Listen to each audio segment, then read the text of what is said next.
quelques bonnes pratiques pour faire du snook.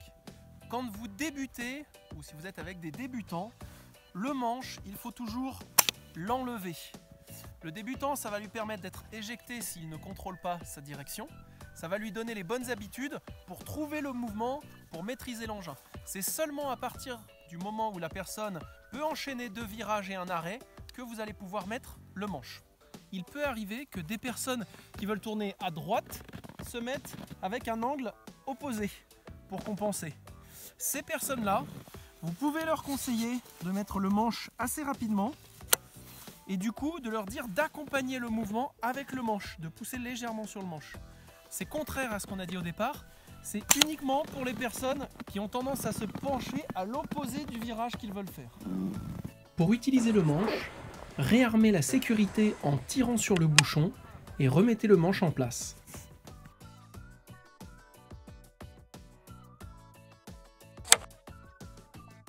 Quand vous prenez le manche, toujours mettre la main en dessous du bouchon. Vous devez attraper la partie verte du manche. Si vous prenez le bouchon, vous risquez de l'avoir dans les mains. Utilisez le manche en changeant de main à chaque virage et regardez le haut de la pente. Dès que vous avez pris l'habitude de faire du snook, vous allez pouvoir poser vos pieds à côté de la spatule et les pieds bien à plat pour continuer à glisser sur la neige. Le pied permet de vous stabiliser légèrement avec la vitesse. En mettant le talon en contact avec la neige, vous allez être déséquilibré et lever un nuage de neige. Nous vous conseillons d'éviter les chaussures d'alpinisme et les chaussures de snowboard. Prenez des chaussures souples qui vous permettent de mettre le talon à plat dans la neige. Quand vous descendez, ne mettez jamais vos doigts vers l'avant ni sur le côté. Votre main doit être orientée vers l'arrière.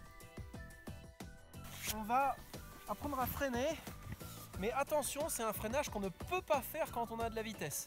C'est pour passer dans une trace raquette ou un endroit étroit dans lequel on ne peut pas tourner, on connaît l'endroit et on se prépare à passer en freinant et en allant tout droit. Donc comment faire?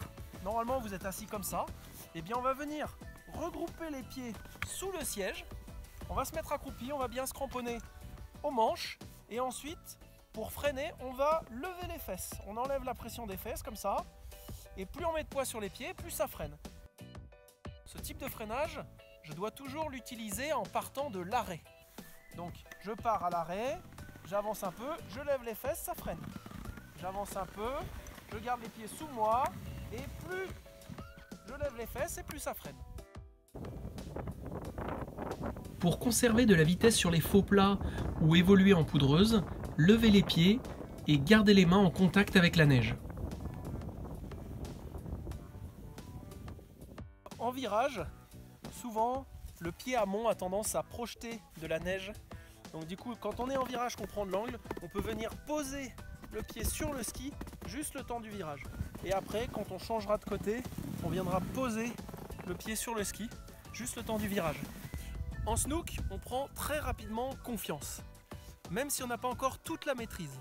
Donc il est très important, la deuxième descente, d'être devant le groupe et de freiner le groupe.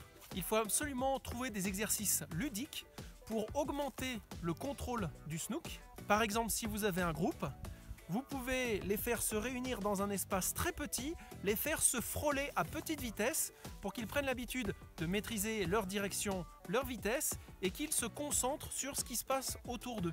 C'est un très bon exercice pour la deuxième descente. Pour encadrer un groupe des débutants, je vous conseille de vous mettre sur une toute petite pente. Vous vous mettez en bas de la pente et vous regardez les personnes une par une ou deux par deux descendre. Ça vous permet de les corriger, de garder le groupe compact et les personnes remontent à pied pour tourner et continuer de se perfectionner. Une fois que tout le monde est capable de faire 2 virages et de s'arrêter devant vous, là vous pouvez continuer votre descente. Si votre groupe transforme le snook pour la première fois, choisissez un endroit au soleil ou au chaud, sachant que les prochaines fois, ça sera beaucoup plus rapide et vous pourrez le faire à peu près n'importe où.